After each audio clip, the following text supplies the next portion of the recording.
Sir. সবাই ভালো আছো? Yes sir. আমার নাম কে দাস, তোমরা জানো তো? Yes sir. আমি fire and industrial safety trainer. আমি বিভিন্ন জায়গায় পড়াই এবং বিভিন্ন ম্যানুফ্যাকচারিং ইন্ডাস্ট্রিতে তোমরা জানো এবং আমার ভিডিও দেখো।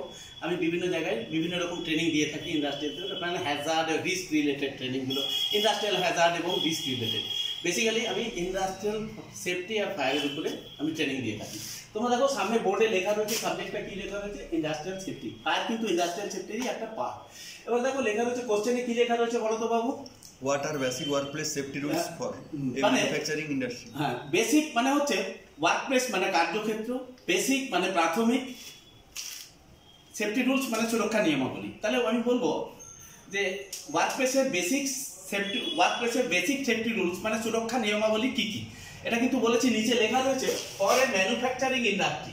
মানে ম্যানুফ্যাকচারিং ইন্ডাস্ট্রি মানে যে যারা প্রোডাক্ট তৈরি করে, যেমন সেটা সিমেন্ট ইন্ডাস্ট্রি হতে পারে, বা টায়ার বা টিউব বানায়, বা মনে করো বা অয়েল রিফাইনারি হতে পারে, বা কোনো স্টিল বানায় এমন কোনো ইন্ডাস্ট্রি হতে পারে।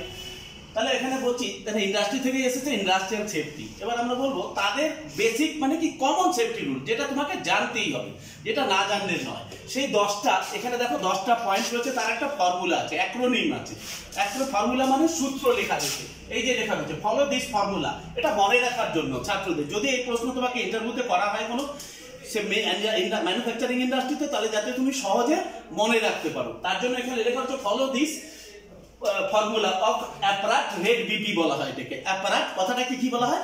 অ্যাপারাট রেড বিপি ফর্মুলাটার নাম। এবং তাতে কি লেখা রয়েছে? নম্বর 1 এ লেখা হচ্ছে 10টা সেফটি রুলস আছে। আমরা বলি না একটা রুলস, তাহলে এটা তোমার জন্য বাধ্যতামূলক। বুঝা গেল? তোমরা সবাই বুঝতে পারছো তো? Yes sir. তাহলে এবার বলছে যে এ তে কি লেখা রয়েছে দেখো, অ্যাপারাট। তাহলে এ ফর আমি কি লিখেছি? এ তে লিখেছি A for stay alert at workplace. মানে যতক্ষণ তুমি কাজে রয়েছো বা ডিউটিতে রয়েছো, সেটা 8 ঘন্টার শিফট হোক বা 12 ঘন্টার, সতর্ক থাকবে। অ্যালার্ট থাকা মানে সতর্ক থাকা। সবাই বুঝতে পারছো? Yes sir. সতর্ক থাকা মানে এই না যে ঘুমাচ্ছ তুমি বা ইউটিউব দেখছো, এর মানেটাও আমি ক্লিয়ার করে দিলাম, স্পষ্ট করে দিলাম। বোঝা গেল তো? Yes sir. মানে যাতে তুমি কেউ অবৈধ কাজ করছো সেটা যাতে বলতে না পারে, যাতে তোমাকে আউট না করে দিতে পারে, এটা আমি বললাম। তাহলে কি বললাম? Stay alert at workplace. যতক্ষণ ডিউটিতে আছো ততক্ষণ কিন্তু তুমি সতর্ক থাকবে, যে কোনো সময় যে কোনো ঘটনা ঘটে যেতে পারে। গোসাবাস। এবার তার মানে বুঝতে পেরেছো। 2 নম্বরে কি লেখা আছে বাবু? বলছে 2 নম্বরে ইউজ প্রপার পিপি অ্যাজ পার জব। মানে বলছে যেই ধরনের কাজ তার জন্য কোন ধরনের পিপি ব্যবহার করতে হবে সেটা সিলেক্ট করবে। ইউজ মানে ব্যবহার করা, প্রপার মানে সঠিক, পিপি মানে হচ্ছে পার্সোনাল প্রোটেক্টিভ ইকুইপমেন্ট। কত রকম হয়ে থাকে? 2 রকম। কি? রেসপিরেটরি, নন রেসপিরেটরি। তাহলে যেই কাজ এখন যদি মনে করো কনফাইন স্পেসে ঢুকবে, তাহলে বলো তো দেখি কি কোন ধরনের পিপি পরবো? বিএসএফ পরবো। বিএসএফ ফুল ফর্ম কি? Breathing apparatus. যার নাম কি? অন্য নাম স্কাবা। গুড সাবাস, তোমাদের তো অনেক নলেজ হয়ে গেছে দেখছি। তাহলে এবার বলবো তাহলে ওই কোন ধরনের কাজের জন্য কি ধরনের পিপি পরবো। বোঝা গেল তো? আচ্ছা বলো তো দেখি, ওয়ার্ক এট হাইটে কাজ করছি, বলো 40 ফিট উপরে, তাহলে কি পরবো? ফুল বডি সেফটি হারনেস কিন্তু পিপি। বোঝা গেল? কত মিটার উচ্চতায় লাগবে?